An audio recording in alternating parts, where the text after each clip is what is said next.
Kemudian seorang tua pemilik warung berkata, "Bicaralah pada kami tentang makan dan minum."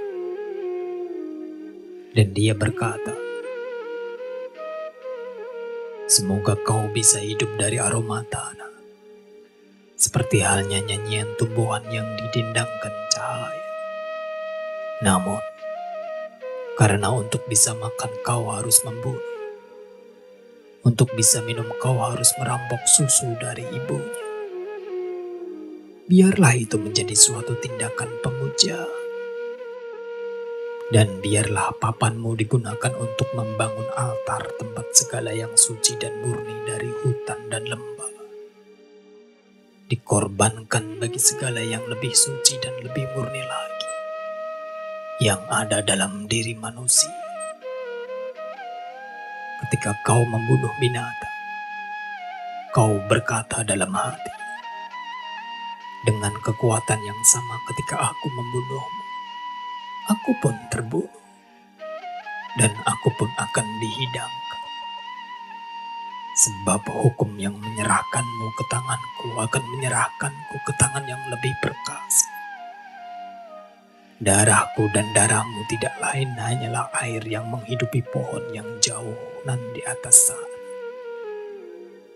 Dan ketika kau mengunyah buah apel dengan gigimu, katakan padanya dalam hati, benihmu akan hidup dalam tubuhku, dan kuncup masa depanmu akan bersemi dalam hatiku, dan aromamu akan menjelma embusan nafasku, dan bersama-sama kita akan merayakannya sepanjang tahun.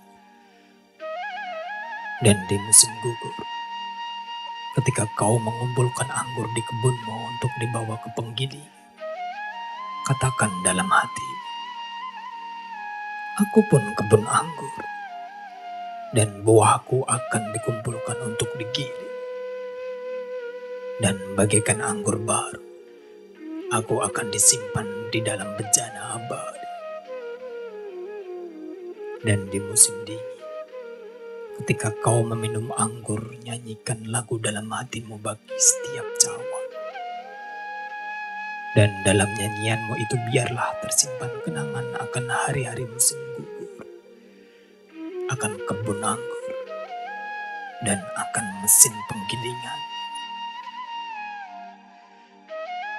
Kemudian seorang pembajak berkata, "Bicaralah kepada kami tentang kerja." Dan dia menjawab, katanya, "Kau bekerja agar bisa mengikuti langkah bumi dan jiwa bumi. Sebab jika menganggur saja kau akan menjadi asing dalam segala musim, dan melangkah keluar dari perjalanan kehidupan, yang bergerak maju dalam penyerahan diri yang gagah dan bangga terhadap yang tidak terbatas. Ketika kau bekerja, kau adalah seruling yang jiwanya dilewati saat-saat yang berubah menjadi nyanyi. Siapa di antara kamu yang mau menjadi ilalang, bisu dan diam saja, sementara segalanya melakukan nyanyian bersama-sama? Selalu saja dikatakan padamu bahwa kerja adalah kutukan dan menjadi buruh adalah kemalangan.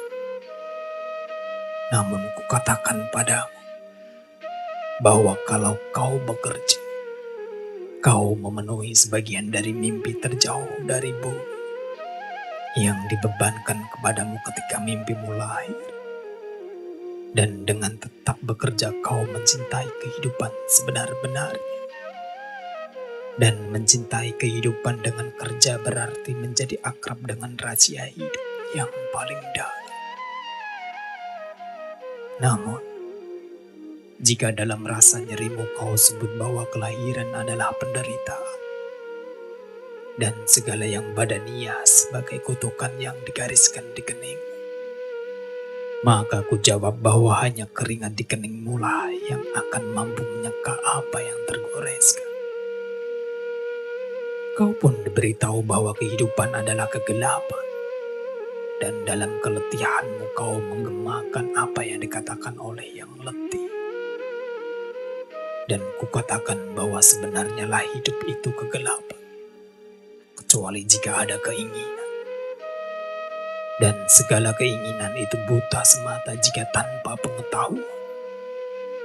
Dan segala pengetahuan akan sia-sia jika tidak ada kerja. Dan segala kerja kosong belaka jika tanpa cinta. Dan jika kau bekerja dengan penuh cinta, kau mengikatkan diri pada dirimu sendiri, pada orang lain, dan pada Tuhan. Dan apakah kerja dengan penuh cinta itu adalah menenun kain dengan benang-benang yang diambil dari hati? Karena yang kau kasihi akan mengenakan kain itu. Adalah membangun rumah dengan tulus, karena yang kau kasihi akan menghuni rumah itu. Adalah menyebar bibit dengan penuh kelembutan dan memanen dengan penuh kegembiraan, karena yang kau kasihi akan memakan buah itu. Adalah mengubah segala sesuatu dengan helaan nafas jiwamu sendiri, dan mengetahui bahwa yang sudah mati dan diberkahi berdiri di sekitarmu menyaksikan semua itu. Sering ku dengar kau berkata seperti mengigau, Ia yang memahat pualam, yang menciptakan wujud jiwanya sendiri dalam batu itu, adalah lebih mulia dari yang menggarap tanah. Dan Ia yang menangkap biang lala untuk dicoretkan di kain dalam bentuk manusia, lebih mulia dari yang membuat sandal alas kaki kita. Namun aku berkata, tidak dalam igauan tetapi ketika sepenuhnya terjadi di tengah hari, bahwa angin tidak berbicara lebih indah kepada pohon ara raksasa daripada kepada daun ilalang yang paling kecil. Dan agunglah Dia yang mengubah suara angin menjadi nyanyian yang semakin indah oleh cintanya sendiri. Kerja adalah cinta yang kasat mata.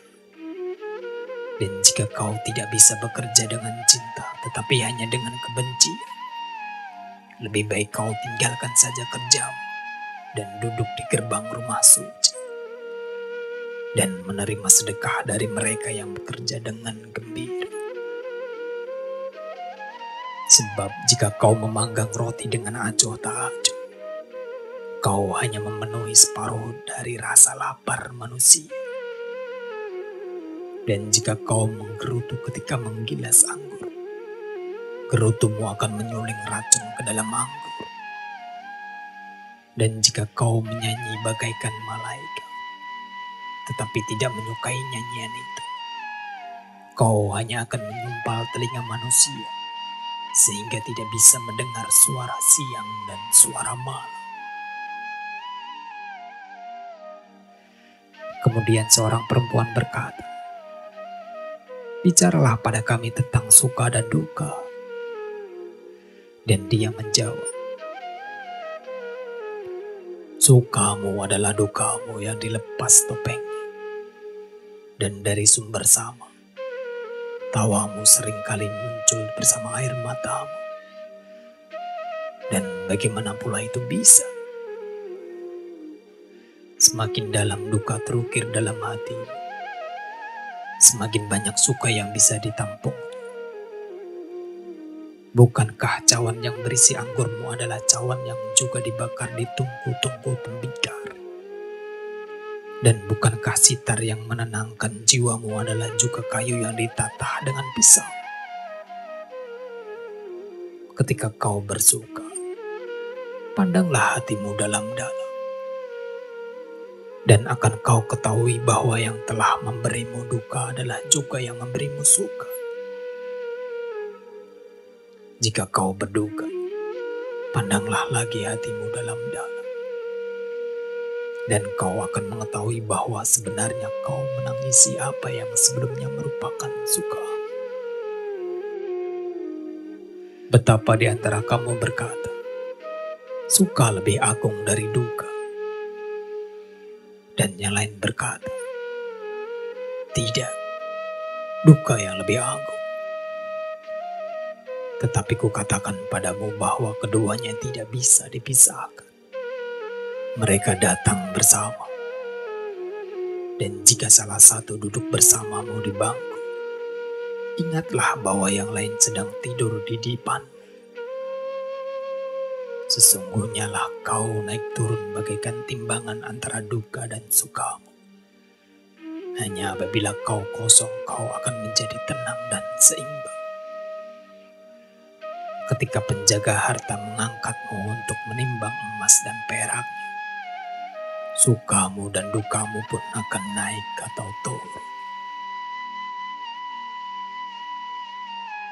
Kemudian seorang tukang batu tampil ke depan dan berkata, bicaralah pada kami tentang rumah. Ia pun menjawab, katanya, dari khayalanmu ciptakanlah punjung di alam terbuka sebelum kau bangun sebuah rumah di lingkungan dinding kota. Sebab seperti kau yang punya tempat untuk pulang di senjakala, begitu juga kelana yang ada dalam diri, yang senantiasa jauh dan sendiri. Rumahmu adalah tubuhmu yang lebih luas. Ia tumbuh di bawah matahari dan tidur di ketenangan malam, dan bukannya tanpa mimpi.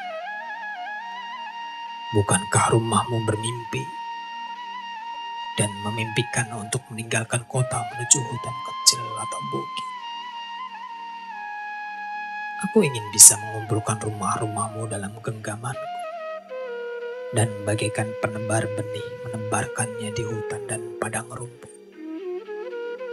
Lembah-lembah adalah jalan-jalan, dan jalur hijau adalah lorong-lorong, sehingga kau dapat saling mencari lewat kebun anggur, dan datang dengan aroma tanah melekat di pakaian. Namun semua itu belum terjadi. Dalam kekhawatiran, nenek moyangmu mengumpulkanmu terlalu berdesak-desakan. Dan kekhawatiran itu masih akan berlangsung lebih lama lagi.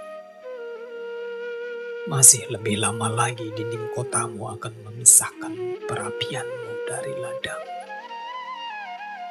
Dan katakan padaku, wahai penduduk Orpheus, apa yang kau miliki dalam rumahmu? Dan apa pula yang kau jaga dengan pintu terkunci? Punyakah kau kedamaian?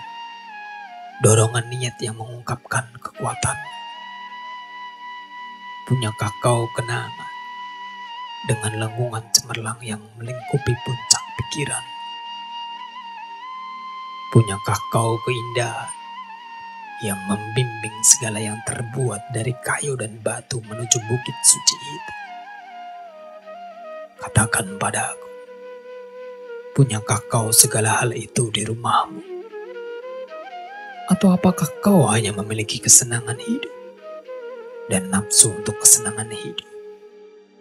Hal-hal yang diam-diam memasuki rumahmu sebagai tamu, yang kemudian menjadi tuan rumah dan kemudian memperbudakmu. Ya, itu pun menjelma penjinak binatang, dan dengan besi dan pecutnya membuat nafsumu yang lebih besar menjadi boneka-bonekanya.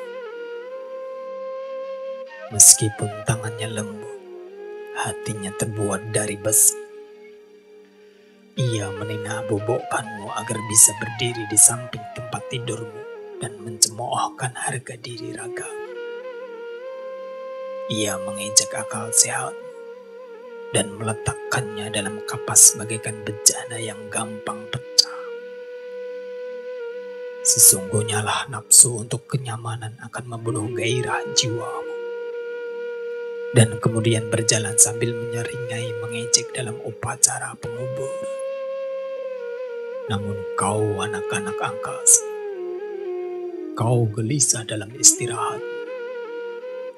Kau tidak bisa dijebak atau dijinakan.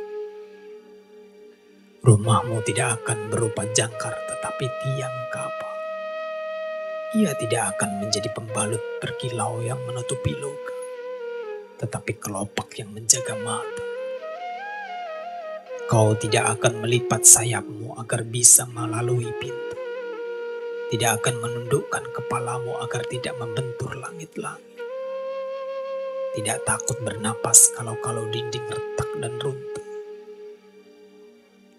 Kau tidak akan tinggal di makam yang dibangun oleh orang mati bagi yang masih hidup. Dan meskipun dibangun dari keanggunan dan keindahan, rumahmu tidak akan menyimpan rahasiamu dan melindungi kerinduan. Sebab yang tidak terbatas dalam dirimu tinggal di rumah nan jauh di langit sana. Dan jendela dan pintunya adalah nyanyian dan keheningan malam. Dan tukang tenun berkata, "Bicaralah pada kami tentang pakaian." Dan dia menjawab, "Pakaianmu menyembunyikan limpahan keindahan, tetapi tidak juga disembunyikannya yang tidak indah. Meskipun dalam pakaianmu kau mencari kebebasan dan rahasia pribadi, kau akan mendapatkan kedali dan rantai di dalamnya. Semoga kau bisa lebih banyak lagi menyentuh cahaya matahari dan desir angin dengan kulitmu dan tidak dengan pakaian. Sebab napas kehidupan ada pada cahaya matahari dan tangan kehidupan ada pada angin. Di antaramu ada yang berkata, angin utaralah yang telah menenun pakaian yang kita kenakan." Dan aku berkata, "Ya, memang angin utara. Namun, rasa malu adalah mesin tenunnya, dan benangnya adalah otot yang lentur. Dan ketika tugasnya selesai, ia pun terbahak di hutan." Jangan lupa bahwa sikap rendah hati adalah bagai taman terhadap mata mereka yang tidak bersih. Dan jika yang tidak bersih tidak ada lagi, apa pula sikap rendah hati kalau bukan belenggu dan pencemaran pikiran? Dan jangan lupa bahwa bumi bahagia menyentuh kaki telanjangmu, dan angin rindu memainkan rambut.